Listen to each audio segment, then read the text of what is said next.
Paneer sandwich ఈ విధంగా చేసుకోండి. టేస్ట్ అయితే అదిరిపోతుంది.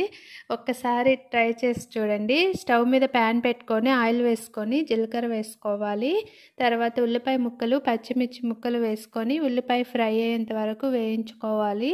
ఉల్లిపాయలు ఫ్రై అయిన తర్వాత అందులో కొంచెం అల్లం వెల్లుల్లి పేస్ట్ కూడా వేసుకొని పచ్చి వాసన పోయేంత వరకు వేయించుకోవాలి. తర్వాత టమాటో ముక్కలు వేసుకొని అవి కొంచెం మగ్గేంత వరకు వేయించుకోవాలి.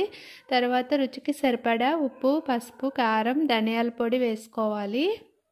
అవి కొంచెం ఫ్రై అయిన తర్వాత అందులో టమాటో సాసు, చిల్లీ సాస్ కూడా వేసుకొని 1 నిమిషం ఫ్రై చేసుకొని తర్వాత పన్నీర్ చిన్న ముక్కలుగా కట్ చేసుకొని వేసుకోవాలి. కొంచెం చీజ్ కూడా వేసుకొని 2 మినిట్స్ పాటు ఫ్రై చేసుకొని స్టవ్ ఆఫ్ చేసి పక్కనైతే పెట్టుకోవాలి.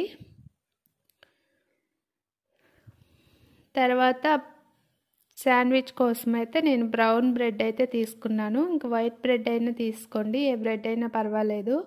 బ్రెడ్ని అయితే 2 వైపులా అయితే కాల్చుకున్నాను.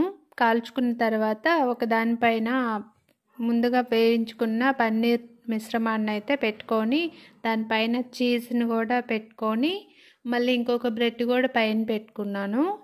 తర్వాత 2 వైపులా కొంచెం బటర్ వేసి 2 మినిట్స్ పాటు కాల్చుకుని తర్వాత తీసేస్తే ఎంతో టేస్టీగా ఉండే పన్నీర్ శాండ్విచ్ అయితే తయారవుతుంది. ఈ విధంగా ఒకసారి ఎవరైనా ట్రై చేయండి. టేస్ట్ అయితే చాలా బాగుంది.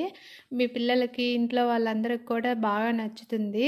ఎప్పుడైనా స్నాక్గా చేసి పెట్టండి.